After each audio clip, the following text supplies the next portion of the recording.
Namaste, I'm JV Dr. Sapna Khelot and my session is on comparative political analysis, meaning and its nature. So, what do you mean by comparative politics? It is the study of a political institutions which has been in the vogue since Aristotle, who was the first time studied constitution of 158 city-states of Greece and offered a classification of government.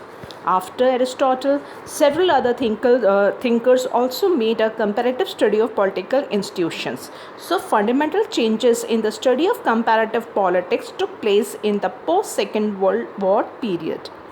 So, after you can say that according to Davis and Lewis, the search for a new political science with its emphasis on the structure and function of political behavior really came into prominence after the Second World War. So, अब हम एक दो definitions भी देख सकते हैं, जैसे according to Edward A Freeman में कि comparative politics is a comparative analysis of the various forms of government and diverse political institutions. Then you can say जैसे कि लास्टवेल एंड कैप्लिन का ये कहना है कि comparative politics is also concern with the norms, basic beliefs and values underlying political activity. Then you can say जैसे कि Jean Blondel ने बोला है कि comparative government can thus be defined in a preliminary fashion as a study or a pattern of national government in the contemporary world. So generally you can say कि जो comparative politics है, it involves a comparative study of various political systems either as a whole or through a comparative analysis of either structures and functions. Now you can say कि it involves a comprehensive, realistic process of politics found in different political system in order to enrich the knowledge of politics and for developing a scientific political theory. So now what is the difference between the comparative government and comparative politics? अगर हम ये देखते हैं कि इन दोनों में क्या change है, क्या डिफरेंस है, सो यू कैन से कि कुछ स्कॉलर्स से जो मानते हैं कि they use the term comparative government and comparative politics for each other without realizing the difference between them. But Edward Freeman is conscious of the fact that these two terms are not identical. He says, by comparative government, I mean that comparative study of political institutions or forms of government and under the name of comparative politics, I wish to bring together many analogies which are to be seen between the political institutions of time and countries and most remote from one another.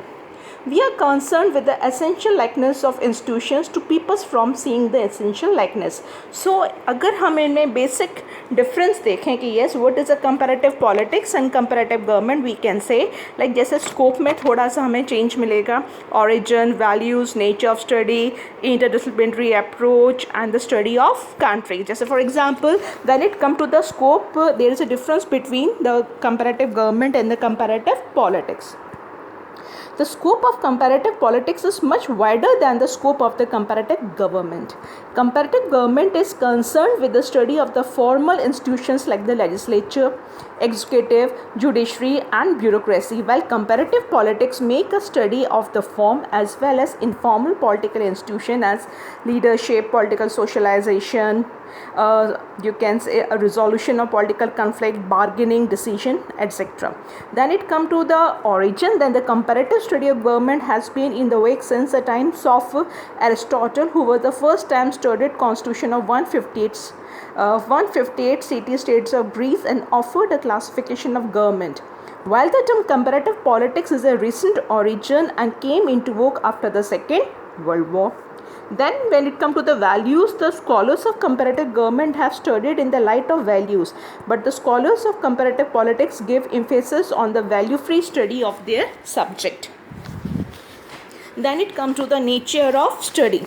The nature of study of comparative government is formal. It is concerned with the study of formal political institutions like the legislature, executive, judiciary and bureaucracy, while comparative politics is concerned with the formal as well as informal political institutions like the pressure groups, political conflict, bargaining, etc. Then what is the interdisciplinary approach? Comparative politics, it takes into account the economic, culture and social actors. It tries to examine the political institutions through interdisciplinary approach.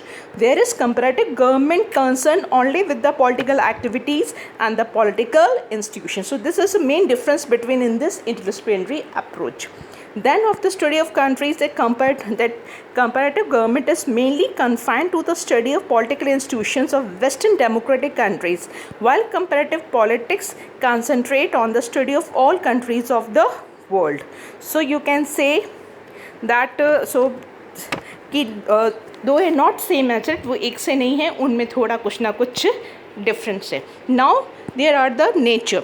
There are the two ideologies in regard the nature of comparative politics. The first is called the vertical and the second we called as a horizontal. In the comparative politics is vertical comparative study, and the supporter of this ideology believe in the comparison of various political units and administrative institutions. They think that there are two types of government in a country, national government and local government. Okay, so this is the vertical कि हम within a country में क्या है. Then it come to the horizontal comparative. A comparative is a horizontal comparative study. The comparative study of present national government with the past national government of the same country is possible. The comparison of national governments of various countries is meaningful. This is the general tendency in regard to the nature of comparative politics in modern times. So there is a comparison between the one country to the another country, and vertical, it is within the country. Thank you.